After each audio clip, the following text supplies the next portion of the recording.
Hi, all. We are officially at the halfway point with week 3. By the end of this week, we've made it halfway through the course. Hopefully, your brains are intact and no crazy eldritch horrors have ripped your sanity asunder. Because we are about halfway through, I want to do some housekeeping work in the beginning of this lecture before we get into the topics that I want to cover. One of these housekeeping elements is, of course, your paper. Your short paper is due July 21st by midnight. It's a Turn-It-In submission. Follow the directions there and you'll be golden. I have the assignment sheet posted. I think I sent an email about this earlier in the week.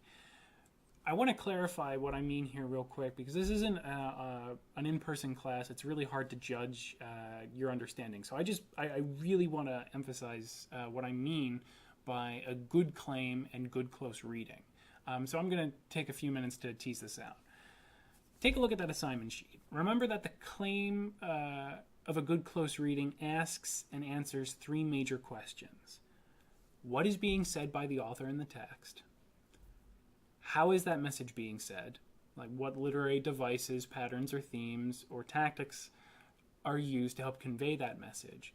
And 3, this is the most important one, why do you think the writer uses those tactics to say that message, or why is that message important for us to hear? So these 3 questions come down in importance when we're writing a claim about a given text, or when we're analyzing a quote even, right? You should also see how this helps us with quote analysis. What is being said in this moment, i.e. what is the quote and what happens? How is that message being said? What's important, or what devices are used in this message? 3, why this message is important to my overall argument. You can see how these 3 questions, what, how, and why, always inform our dealing and readings of text. So I kind of teased out a claim real quick about rats in the walls that I want to kind of go over. So I'll just read this. In Lovecraft's Rats in the Walls, the narrator's efforts to rebuild and remodel Exham Priory fail, leaving both the narrator and the estate in ruins. An introductory sentence. Lovecraft emphasizes that Delaporte uses modern conveniences to cover and yet mimic antique features of the estate. Okay, so that's how. How is a message being said? Well, he's focusing on Delaporte's revision of Exham Priory. And by doing so, this is where you can answer these out of order, and by doing so showcases how the present moment attempts to selectively overlay the past. So what is being said by the author in this moment? My main intervention. However, Lovecraft's past will always resist, showing us that not only is it futile to gloss over traumatic history, but also dangerous. So that orange part kind of reaches out to the reader and says, this is why you should care, or this is the reason why Lovecraft is doing these things. So a successful claim or a successful thesis in this paper will do these or answer these 3 questions. Know that I am more than happy to look over draft introductions and claims with you. And if you want to set up a Google Hangouts meeting or an office hour with me, by all means, please do. Send me an email and I will be happy to help. Okay? So if you have any questions about the paper as it goes, let me know. A caveat to that is don't expect me to answer or look over drafts Friday night. That just doesn't make sense to either of us. The feedback that I could give to you could make you rewrite the entire paper in that moment. I don't think it would, but it could, and then you would be at a loss. So please be proactive. You're all adults. Let me know if you need help. Okay? Cool. So this week's lecture. Schedule change. While that I see it up top. So I admit, I am human. I have failed you. I'm sorry. I am adding a reading. It turns out that I forgot one in our original schedule. And looking over the schedule last night, in prep for international travel later this month, I saw that we were missing a film, In the Mouth of Madness. I'll upload the revised course schedule. It'll be the same file that you have probably downloaded and looked at. The only change is happening in week 5. Along with reading the quick start rules of the Call of Cthulhu RPG and listening to the Call of Cthulhu audio drama, I want you to watch In the Mouth of Madness. So this is the movie that I'm having you rent or buy from Amazon. Okay, that's the only change to the course schedule that I have for you, I think. Okay, so humanity acknowledged. We can now jump into the lecture. So by the end of this lecture and this week of class, you should be able to build off our focus on degeneration from last week and then complicate that with the notion of acceptance of those degenerated states, which I hope you feel as you read The Outsider and The Shadow over Innsmouth. So I want you also to be familiar with terms used to both describe film and video game structure. That'll become clear in a second when we do keywords and key terms. And then I want you to understand the importance of words like normative family and kinship and their relationship to horror. I kind of touch on that at the end of this lecture. And finally, of course, I want you to be able to posit a close reading of one of Lovecraft's stories. Hint, hint, this is your paper. Hint, hint. So in this, I kind of touched on this overview, building off of our discussion of last week. I want to revisit degeneration, something that a lot of you wrote about in your posts in a negative way, and I think quite rightly the stories that we read last week were negative in this degenerative move, and often degenerative in terms of racial characteristics. This lecture will introduce a counter-narrative of acceptance of these altered states in Lovecraft's writing, and particularly I'm asking why acceptance and not revulsion in these readings. Why is Lovecraft emphasizing this and making this more horrific, or maybe it's not as horrific for the reader? Again, I'm excited to see where you go with this. I will also introduce basic video game and cinematic close reading skills this week. So to jump right into key terms, those of you who have had classes with Professor Don Keatley or any film classes in the past probably know these terms, or this term in particular, mise en scène. I speak Spanish, not French, so I'm sorry if I'm brutalizing that language. It's literally French for placing on stage, I believe, and I'm ripping this definition right from Yale because we should always borrow from our Ivy League friends. All the things that are put into the scene, the setting, the decor, the lighting, the costumes, the performances, etc. Narrative films often manipulate the elements of mise en scène, such as decor, costume, and acting, to intensify or undermine the ostensible significance of a particular scene. Translation: the things around actors, even what the actors are wearing, are put there on purpose to convey an argument of the scene, to emphasize the argument of the film or themes of the film, or to emphasize the tension of the scene. So those of you who have taken the horror film class with Professor Keatley will probably know where this is going. I'm selecting Alfred Hitchcock as an example here. So I'll post this link after the lecture, but I want you to take a moment to watch A Boy's Best Friend, and I want you to see how mise en scène works in this moment, and I want to kind of unpack exactly how I see it working real quick. So I'm going to play a part of this clip. No. Well, I run the office and tend the cabins and grounds and do little errands for my mother, the ones she allows I might be capable of doing. Do you go out with friends?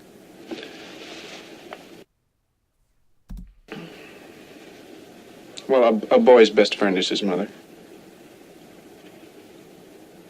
You've never had an empty moment in your entire life, have you? Only my share. Where are you going? I didn't mean to pry.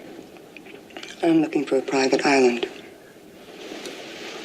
What are you running away from?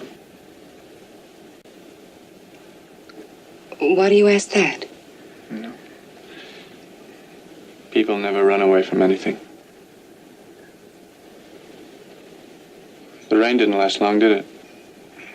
You know what I think? I think that we're all in our private traps, clamped in them, and none of us can ever get out. Okay, so what did you notice? I can kind of speed through this because I've watched this movie too many times. Birds being one of them, and this is both a hint towards Hitchcock's The Birds and Marion's place in the film, right? Notice how she's surrounded by demure birds. Little canaries, all stuffed.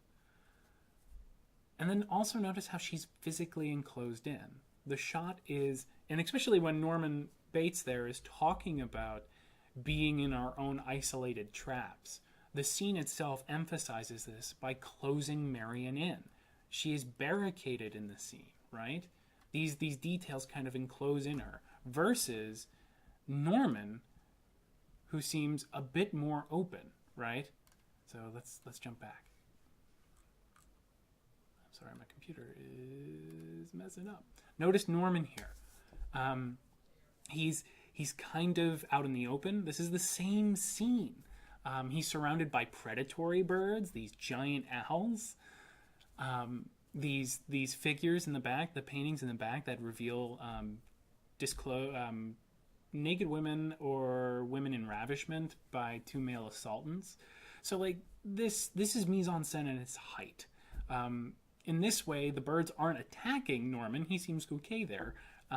They're emphasizing his character as a predator and emphasizing Marion's character as prey. She's surrounded by small, demure birds.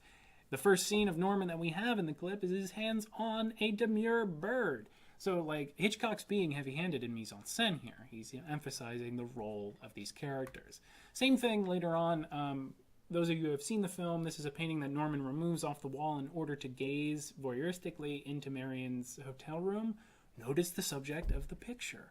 It's a woman being ravished by two male assailants. So, like, this is something that I think is really important to understand in mise-en-scène. These things are never by accident.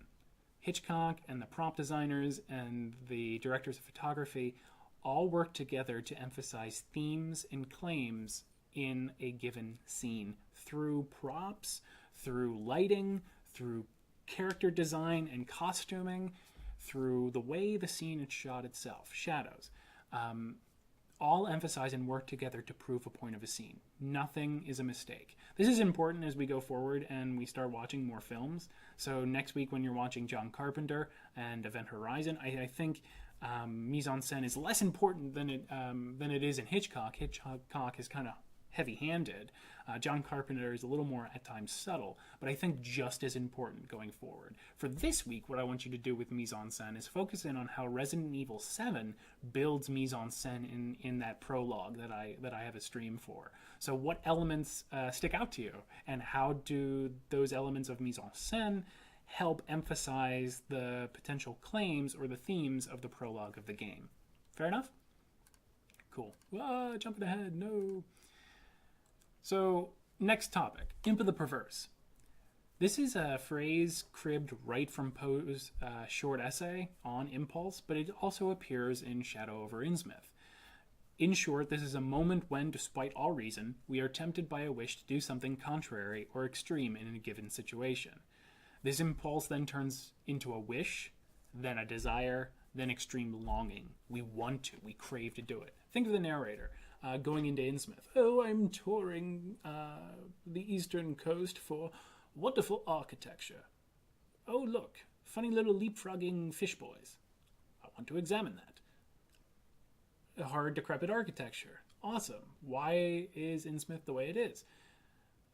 Zadok seems to know. I wonder if I could get Zadok drunk. Let's get Zadok drunk and figure out the taboo nature of the scene of Innsmouth. I could go home, do the natural thing, and follow the advice and go home before dark, but nah, I'm going to stick around because I want to find out more. This is a good example of the Imp of the Perverse. The narrator himself calls it that. My modern-day example is when you're driving. I know this happens to me every once in a while. When I drive down the highway and I automatically have this instinct or this desire to see what would happen if I ran my car into the guardrail. This sounds incredibly extreme, right? I'm a normal human being for the most part, I think, but I still have these thoughts. Like, there's a voice that just says, try it. What'll happen? Poe kind of has a better example, maybe, when he's describing looking over a precipice or this long abyss. When you look down, you immediately get sick, your vision starts to blur out, and then a voice says, I wonder what it'd be like to fall. So the Imp of the Perverse is that voice, that desire that is taboo. It's an extreme in the situation that gradually turns into this ultimate longing. Okay? Linear and non-linear gameplay are two other key terms that I'll drop this week, or that you'll be exposed to. I'm simplifying this a lot. So, two simplified methods of understanding how a game's narrative is given to the player through their interaction. Linear gameplay involves a rigid path for a player to follow. Think Super Mario Brothers, right? Where you only have one path to go. You may have warp pipes later on, but in the first Mario, you move from one castle to the next, to the next, to the next, to the next, until finally you get the princess. While in non-linear games, you're given more diverse ways of reaching an objective. Think of a simple one is Pokemon, right? Where you open up Pokemon with Dr. Oak or Professor Oak, giving you three starter Pokemon in your choice. Your choice doesn't really matter. You still will move on to be gym leaders, but you as a player have a moment where you can pick any of the three Pokemon. Just like you have the choice of not ending the game when you lose to Gary, although the good trainers never lose to Gary. It is important to recognize that these terms are rarely all-encompassing, meaning that a game can easily be linear in moments. Think of Super Mario 64 or Mario 64, where you're running around freely throughout the castle and then you have to face Bowser in this sort of tight setting. Each Bowser battle is essentially the same, but you're given free roam of the entire castle. You can go to any one of the levels. And non-linear in others. Think of Mass Effect, and this is a great one. You have an objective, save the galaxy. You have multiple side quests, but you're not given an idea or a rigid schedule to follow to complete those quests. You can go to whatever planet you want to incrementally achieve these objectives. The game does not force you to go to one place, to the next, to the next, to the next, to the next, so lockstep. Okay? You have a choice. So think of that linear and non-linear gameplay in terms of player choice. Okay? I want to jump in to respond to your posts. A few general comments. This week, since we're halfway through, I'm going to be sending you emails about your posts, saying how you're doing or how I think you're doing in responding to these posts.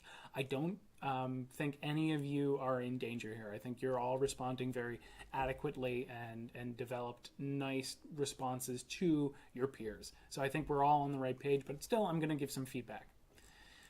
I want to respond to just two this week, or technically four, but two this week. Daniel, I love this moment. What I want to tease out is how could you raise this question of how can the narrator be able to help Munos without asking any questions? Just like, yeah, sure, I'll get you ice. Yeah, sure, no problem. What experiments are you doing? We get this a lot in reactions, at least I do, when watching horror movies, right? The absurdity of a protagonist or victim decision when running away from or deciding to enter something that we as viewers know is dangerous or frankly stupid, right? So there's I think a funny Geico commercial where a bunch of people are running away from this killer, and they have a choice of going into safety or going into this like chainsaw horror shed, and they're like, let's go into the shed. And this is, of course, an extreme satire of these moments. But as viewers, we're going, no, don't go into the shed. We're smarter than the protagonists. But I think you kind of take this to the next level when you say it boils down to trust.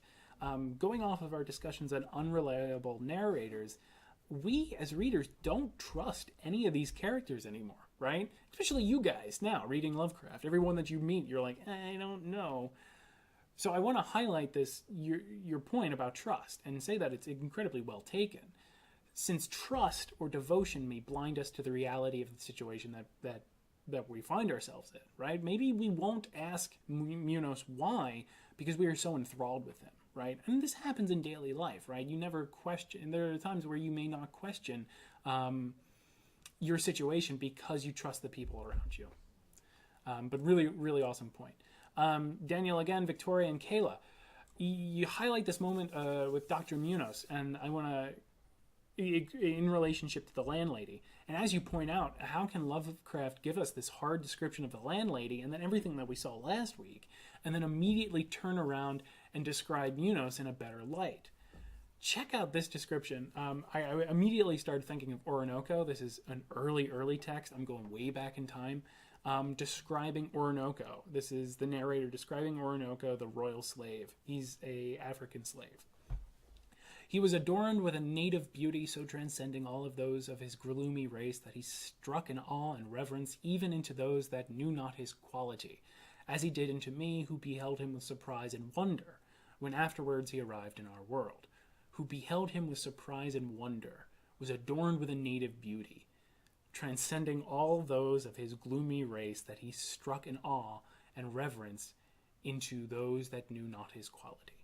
So there's something particular about Orinoco in this moment. And here's a better description of his physicality that I think relates immediately back to the Spanish landlady and Dr. Munoz. This is Orinoco. His face was not of that brown rusty black which most of that nation are, but of perfect ebony, or polished jet. His eyes were the most awful, keep in mind that awful is all-inspiring, that could be seen, and very piercing, the white of them being like snow, as were his teeth. His nose was rising and Roman, instead of African and flat. His mouth the finest shape that could be seen, far from those great turned lips which are so natural to the rest of Negroes. The whole proportion and air of his face was so nobly and exactly formed that, bating his color, there could be nothing in nature more beautiful, agreeable, and handsome. Okay, what's happening? So he's not that brown rusty color of the rest of his nation, but he's perfectly black in his blackness. Okay. He doesn't have the same traits as a typical member of an African race would have. Okay. He has more Roman features, so thus he must be better. So this is the same tension, I think, if you read these two paragraphs and compare it to what Lovecraft is doing, right? We have this difference between a group of racial others, a lower caste, essentially, in the narrative, versus some exemplum of that same caste with hybrid Anglo features. So what's the difference? My question here is, what is the difference? I think it boils down to class. This may be the traditional Marxist critic in me, but I think it comes down to class. The narrator is intrigued by Munoz in the same way that the narrator in Ben is focused on the royal slave. Royal. Here we see two competing narratives: the pre-existing biases of a narrator in terms of race and the social station of someone with those racial characteristics. So these two moments are in conflict. If, say, the narrator in both cases is a racist, he walks in, sees a Spanish landlady, and because she is a poor woman, he can easily just go, yep, that's an ugly Spanish lady. However, when meeting a refined character who is already of a higher station, Dr. Munoz, a royal slave, who has the same racial character types and traits as the same woman that we just put down, or the same collection of people that we just put down, the narrator in that moment has to do a lot of work to reclaim the importance of that station. Well, he may be a Spaniard, but he only has a tint of that Moorish thing under his eyes, right? He's very striking. So you can see where the racial bias kind of falls away into class dynamics, right? It's not just a matter of race, it's also a matter of class station, where they are about in society. So I want to tease that out of your post because I just want to emphasize that race and class often go along with each other quite well. And we see this in modern day all the time. Like the modern Horatio Alger story is pull yourself up from the bootstraps and you'll be good. Well, you're no longer poor, and thus all the characteristics that you had while you were poor are gone. He's an acceptable member of that race, right? He's a good member of that race. He's not an animal in such crude terms, right? So I'm not trying to get rid of the tension here. I think what is happening is we're seeing Lovecraft's inability to reconcile a full-blown racism with the notion of class, right? Okay, into the meat. So this week focuses in on acceptance, right? As you read The Outsider and The Shadow over Innsmouth, we get two narrators that sort of accept their degenerated states. Remember back in Rats, instead of We focused in on the revulsion of the narrator of Delapour and Rats to be like, I went mad, I couldn't believe I was eating my friend, my family's a terrible bit, and we blew up the priory. We are given in those moments characters who succumb to generated states, who do degenerate, but in a negative way. In this week's reading, we get the same characters falling into a different state, changing, and yet they are okay with it. And I wonder if this ties to Thacker, and this is what I want to focus in on. My question to foreground this week is, why do these characters accept their fate? Essentially, broad topic. So check out these two quotes from Lovecraft this week. We have two coming up. The Shadow over Innsmouth is the first one. For more than 2 years, I fought off these reflections with partial success. This is the narrator. My father secured me in an insurance office, and I buried myself in routine as deeply as possible. Jumping down. This is when he finally realizes that he's related to Marsh, and he has dreams of his grandmother and great-grandmother and great-great-grandmother welcoming him into the cyclopean nightmare of the underworld to serve a Shoggoth and somehow bring about Dagon and Cthulhu. Yay! But notice the transition here. I buried myself in routine as deeply as possible. I avoided the reality. I tried not to think of the terror of my ancestry. And then I started having dreams. And these dreams should have scared me, right? Then the other shapes began to appear, filling me with nameless horror the moment I awoke. But during the dreams, during my exposure to these things, these horrific elements did not horrify me at all. I was one with them, wearing their unhuman trappings, treading their aqueous ways, and praying monstrously at their evil sea-bottom temples. That's all my emphasis. So, our intrepid narrator has been lost to the dark side, essentially. We just spent the first 4 sections of the narrative hearing about how horrifying and disgusting those with the Innsmouth look are. Saw these Innsmouth people grotesquely hopping, learned of their human fish and human interbreeding from Zadok, cough bloodlines, and now get a narrator who, when presented with the fact that he is turning into these, that he has the same degenerated blood as Marsh, he accepts it. This happens again in The Outsider. When I returned to the churchyard place of marble and went down the steps, I found the stone trap door immovable. But I was not sorry, for I had hated the antique castle in the trees. Now I ride with the mocking and friendly ghouls on the night wind, and play by day amongst the catacombs of Nefren Ka in the sealed and unknown valley of Hadoth by the Nile. I know that light is not for me, save that of the moon over the rock of tombs of Neb, nor any gaiety save the unnamed feast of Nitocris beneath the Great Pyramid. Yet in my new wildness and freedom, I almost welcome the bitterness of alienage. For although Nempathy has conned me, I know always that I am an outsider, a stranger in this century, and among those who are still men. Again, this is my emphasis. Notice how these two narrators go through the same process. Essentially, they discover the reality of their personhood, right? The outsider is a shambling corpse who suddenly realizes that the terrifying monster that he saw above that scared all the people is himself. And he forgets that he's somehow a monster. But he doesn't return to his previous life. He tries to go back, and then the trapdoor is closed. For I hated the antique castle and trees. He's now accepted a new position. Now I ride with the mocking and friendly ghouls on the night wind, and play by day amongst the catacombs of Nefren Ka in the sealed and unknown valley of Hadoth by the Nile.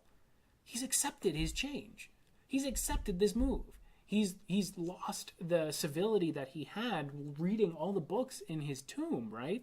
He's changed and accepted his fate as a monster, knowing that he will always be an outsider, a stranger in this century, and among those who are still men. He can never be a part of that collective group that he so desired to be a part of, or that he thought he was a part of. He has instead accepted a new fate. So, how this may tie to Thacker, or how I think this may tie to Thacker. Remember that Thacker gives us this beautiful tension point, that fleeting moment to react to a horrific situation of fantastical horror. What's different here is the emphasis on acceptance. When experiencing the horrific reality of their state, these narrators both go, okay, and just move on with their degenerative stations. The narrator in The Shadow over Innsmouth breaks out his cousin, and they jump back into Innsmouth waters and move down to explore the revelries of being a fish person. Yay. So I want to take a moment and bring back up Thacker. This is Thacker from our first lecture. Only in a brief moment of absolute uncertainty, when both options seem equally plausible and impossible, when neither thought can be accepted or rejected, when everything can be explained and nothing can be explained, only in that moment do we really have this horror philosophy, this questioning of the principle of sufficient reason. So this is an overview, right? This is the idea that in the moment of decision, everything, nothing can be accepted or rejected in that moment. Everything can be explained and nothing can be explained. We are at the best power and moment to reevaluate our position in the world. Well, Lovecraft seems to be showing us the after effect of this moment. The stories up until this point only show like the moment and the initial reaction to it. I'm so terrified by this. My whole worldview is wrong, and now I'm scared of toppling buildings. Or I have to throw myself out of this window because I saw that giant fish hand grasp the monolith, and it has fractured my entire worldview. I laugh and sang for a bit, but now I have to die, and I hope nobody else finds what I find. Instead, in these two stories, the narrators seem to reject their previous worldviews and rather move on to these new states. In this way, I think Lovecraft may be pointing away from the sheer nihilism of the horrific moment, of the negativity of of reconciling everything that I know up to this point may be wrong, or everything that I know about myself up until this point may be wrong. He seems to be moving, okay, well that's what happens, but then there's a next step. We get to see the end result of this conversion, both physical and mental, of both narrators and how it affects their relationship to the world. They leave it behind. They turn against it. Work in the insurance office isn't enough anymore for the narrator of Innsmouth. We have to then go into the wilds of the water. So they cast off what they thought was integral to their lives. So I have two quick posts that kind of may help you understand more, and I want you to take a look at these and see what you come up with. What I'm really suggesting here is that maybe these two stories offer an expansion or a complication on our original talks on degeneration and our original theories on Thacker. If what Thacker says is true, that horror is a philosophy in and of itself, the philosophy of horror, and horror as philosophy, then Lovecraft seems to be adding to this, right? So what is Lovecraft's position in this moment? Not how does he contradict Thacker? That's too easy. But how does he pick up Thacker's sort of theory and understand and add to it in these moments? So how can we complicate our original theory? Well, we add Lovecraft. Cool. So I want to jump into Resident Evil 7. I won't spend a lot of time in Resident Evil 7 since you have that stream of me kind of interjecting here and there. I hope that's okay. Let me know if there's any issues with that. That was my first time running through a gameplay. So if anything needs to be changed, just let me know. But I want to emphasize and end this lecture with a focus in on normative structures. I'm titling this All in the Family because we're talking, for the past 2 weeks, have been talking about family. Rats in the Wall, Shadow over Innsmouth, and The Outsider all have to do with somehow of kinship ties, right? So horror is built on the process. This is something that took me a little while to appreciate, is built on the process of challenging normative structures. Remember that Thacker stresses that we can evaluate our views, where they come from, how they are formed, and why they are pervasive through examining and living in these tension-filled moments of witnessing something horrific. The horror genre is known for this already. This could be as funny as Shaun of the Dead, and you kind of saw the screen capture that I have coming, where Shaun rescues Zombie Ed and creates a new friend from his newly deceased infected post-Ed. Right? So in this moment, at the end of the movie, we should kill zombies. They are no longer human. In fact, the whole zombie genre tells us we should kill zombies. They are not us, or they are a section of us that we detest and we should get rid of. At the end of Shaun of the Dead, as funny as that movie can be, and if you haven't seen it, please go watch it now. We are given an alternative. We don't have to kill the zombies. We can somehow reclaim that friendship. Friendship is not just limited to human and human. Now, at least at this end of the movie, Sean can be okay with a zombie Ed, and they can still reclaim sort of their relationship, even though Ed tries to bite him once, and then they just start playing Time Splitters again. So this is where the horror film is pushing almost a diversity reading, right? We can challenge our norms of friendship in this moment. It's not as easy as cut and dry as human, inhuman. We get this in Psycho, too. Norman and his relationship to his mother. A traditional sort of relationship is that a mother is nurturing. Well, those of us who have watched Psycho know that that's not true, and Norman is crazy. Norman is Mrs. Bates, and Mrs. Bates is Norman. Their identity is somehow fused. The family unit is somehow disrupted. We get this in Texas Chainsaw Massacre. In recent The Devil's Rejects by Rob Zombie, House of a Thousand Corpses, Rob Zombie again. So the idea that these normative structures of family are somehow reevaluated or changed through horror. Horror, as my thesis then, offers us a way to imagine new communities, right? And I want to be clear, I am in no way saying that horror offers the exemplum of these new paradigms, that we should all pick a zombie and be friends with them. But rather, it allows us to challenge and reevaluate those, through extremes, alternatives to our reality, right? So if Sean in the movie can be friends with a zombie, maybe I can be friends with that person who's so different from me. That's a simplified Mr. Rogers answer, but I think this is what horror can help us do, is evaluate those structures of, well, what does it mean to belong to a community? What does it mean to have a family? Is a traditional family unit mother, father, and offspring, and 2.5 kids and a boat? Is that what a family unit is, or can we imagine alternatives? And if we're presented with an extreme alternative, maybe that makes the real life alternative, say an LGBTQIA marriage, a little more palatable, right? Then why can't we accept that? If we can visually accept something so extreme on the screen, why can't we accept something as gay marriage? Maybe. I don't know. Think of the recent emphasis. I think another way to see this is through a recent emphasis in horror films on disability. Hereditary being one, right? Just came out. A Quiet Place just came out on DVD last week. Don't Breathe. These are three movies that stick out of my mind when I think about horror and disability and how disability works in horror. If you're interested, check the short essay that I linked in this lecture. It's written by a friend of mine who's now a professor out in South Dakota. I had to think about that for a second. But it's a really good essay on how disability is changing, and then mirrors how we're also in the real world, away from fiction, away from movies, away from horror, accepting or challenging the rigid definitions of what it means to be disabled in our society. So, to wrap this all up, but these readings this week seem to be unpacking and challenging the notion of family.